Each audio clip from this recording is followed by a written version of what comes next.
Ziya Gökalp û Alparslan Türkiye ji hundirê Abdullah Öcalan derketin.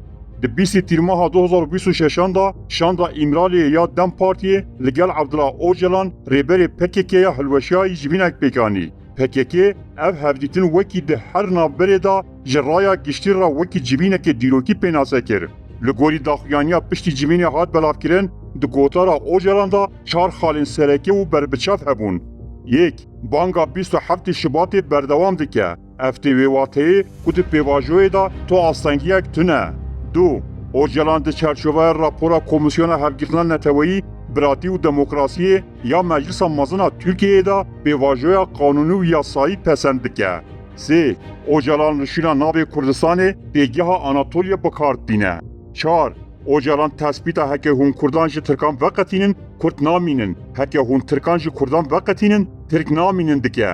Balona Kurd hewayî de teqiya. Bi gotinekê din, tiştê ku wekî civîna dîrokiya Öcalan tê pêşkêşkirin, di bingeha xwe da hewleke ji bo paşguhkirina Kurdan û derxistina wan a ji dîrokê. PKK bi salan e ku balona difirîne û her tiştî bi rengê daxuyaniya dîrokî, civîna dîrokî, gavekê dîrokî û biryara dîrokî bi nav dike.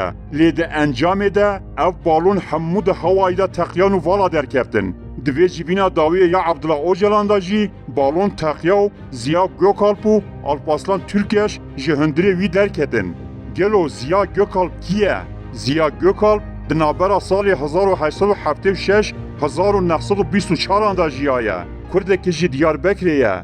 Lê belê wî jiyana xwe ji bo Türkkirinê terxan kir. Bi dehan pirtûk nivîsandin, şîret li Tirkan kirin û rê nîşanî wan da kadê çawa Kurdan kontrol bikin. Ji ber vê yekê Tirk jê ra dibêjin bavê netewperasiya Tirk.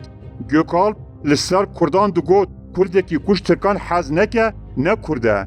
Tirkekî kuş Kurdan hez neke, ne Tirk e. Li aliyê din Alparslan Türkeş di navbera salên 1997 da jiyaye.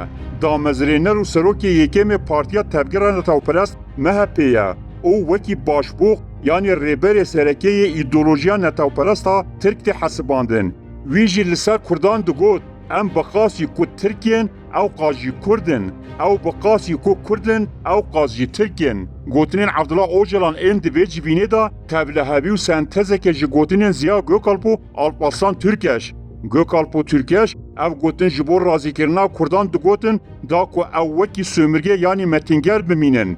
Gotinên Öcalan jî ne ji bo tekyeskirina li ser girêdana dîrokî û coğrafiyê ya du gelanin. Bereva jî vê ew ji bo ku hêzên kolonyal dîsa Kurdan ji dîrokê derxîninin. Öcalan behsa mafê Çarenûsiyê Kurdan, mafê wan ê xwe bi rêveberiyê an jî naskirina wan a di destûrê da nake. Ew heta navê Kurdistanê jî wekî Anatolya pênase dike. Di dîrokê da tu kesê pirsgirêka kolonyal an neteweyekê bi lavekirinê çareser nekiriye.